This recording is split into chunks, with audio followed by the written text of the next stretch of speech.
विधानसभा चुनाव से पहले बीजेपी सिख मतदाताओं को साधने में जुटी हुई है। इसी कड़ी में उत्तर प्रदेश के 2 दिवसीय दौरे पर भारतीय जनता पार्टी के राष्ट्रीय अध्यक्ष जगत प्रकाश नड्डा कानपुर पहुंचे। राज्य के मुख्यमंत्री योगी आदित्यनाथ भी उनके साथ मौजूद रहे।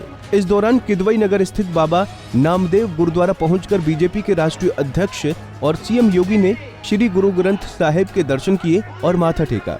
इस दौरान सिख समाज द्वारा जेपी नड्डा को सिरोपा भी भेंट किया गया। इस मौके पर जेपी नड्डा ने वहां मौजूद सिख समुदाय के लोगों को संबोधित करते हुए दावा किया कि सिख समाज के लिए जितना काम प्रधानमंत्री नरेंद्र मोदी ने किया है उतना किसी ने नहीं किया है। जो काम सिख समुदाय और सिख भाइयों के लिए हमारे यशस्वी प्रधानमंत्री मोदी जी ने किया वो किसी ने नहीं किया है। मैं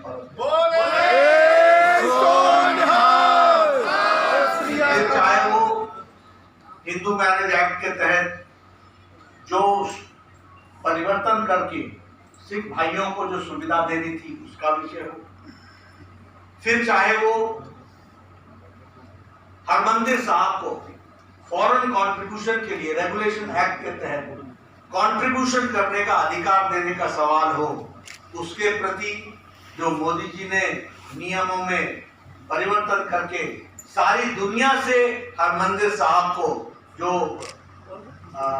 अर्चना मिलती है उसको एक सही रूप में आगे बढ़ाने के लिए उसका योगदान हो, फिर चाहे लंगर पर से जीएसटी उठाने का सवाल हो, फिर चाहे वो ब्लैक लिस्ट के नामों की संख्या को हटाने का नाम हो और उसमें सिर्फ अब 352-54 में सिर्फ 2 रह गए हैं, बाकी सभी ब्लैक लिस्ट से हट गए हैं, इस बात को करने का काम।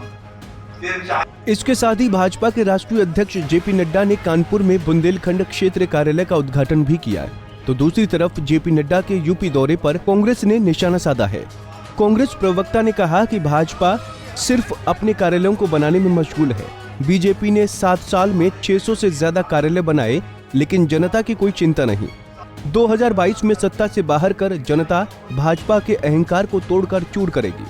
कार्यालय तो खूब बना लिए भारतीय जनता पार्टी ने कोरोना काल में, लेकिन लोगों को ऑक्सीजन और बेड नहीं मिल पाए, क्योंकि लोगों की कोई चिंता नहीं।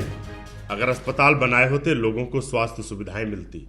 ये दर्शाता है कि भारतीय जनता पार्टी सिर्फ और सिर्फ अपने स्वार्थ सिद्धि के लिए सत्ता में आती है, उसको जनता के सरोकारों से कोई मतलब नहीं। कभी आपने देखा क्या उनके भाजपा के राष्ट्रीय अध्यक्ष या प्रधानमंत्री ने कोई स्कूल का उद्घाटन किया हो, किसी अस्पताल का उद्घाटन किया हो? क्योंकि मुख्यमंत्री जी जब कोरोना काल में ऑक्सीजन और बेड की जरूरत थी वो झूठा प्रोपेगेंडा फैला रहे थे। भारतीय जनता पार्टी का ये सत्ता का अहंकार जनता 2022 में तोड़कर चूर करेगी और ये कार्यालय सिर्फ और सिर्फ बीजेपी के म्यूजियम बनकर रह जाएंगे, क्योंकि ये भाजपा का जन विरोधी चेहरा है। उत्तर प्रदेश में जिस तरीके से कार्यालय उद्घाटन हो रहा है उसके लिए मूर्तियों को बनाने वालों को उजाड़ा जा रहा है, उनकी दुकानों को तोड़ा जा रहा है। ये दिखाता है कि बीजेपी को जनता से कोई लेना देना नहीं। चिंता मत करिए, भारतीय जनता पार्टी के लोग ये बात समझ लें कि जनता इन्हीं कार्यालयों में दफन कर देगी भारतीय जनता पार्टी को, ये म्यूजियम बनकर रह जाएंगे। आपको बता दें कि जेपी नड्डा यहां कानपुर बुंदेलखंड क्षेत्र की 52 सीटों पर जीत का परचम फहराने के लिए मंथन करने पहुंचे हैं। निराला नगर मैदान में राष्ट्रीय अध्यक्ष बूथ अध्यक्षों को संबोधित किया। इसमें 17 जिला इकाइयों से 20,000 बूथ अध्यक्ष शामिल हुए। ये सम्मेलन कानपुर के लिए खास महत्वपूर्ण है, क्योंकि कानपुर बुंदेलखंड क्षेत्र की 52 विधानसभा सीटों में सबसे ज्यादा 3 सीटें कानपुर में ही बीजेपी हार चुकी है। पंजाब केसरी टीवी के लिए कानपुर से अमरीश त्रिपाठी और लखनऊ से अनिल सैनी की रिपोर्ट। हमसे जुड़े रहने के लिए हमारे YouTube चैनल को सब्सक्राइब करें और नई वीडियो की नोटिफिकेशन के लिए बेल आइकॉन को दबाएं। अगर आप ये वीडियो Facebook पर देख रहे हैं तो लाइक जरूर करें और ज्यादा से ज्यादा शेयर करें। धन्यवाद।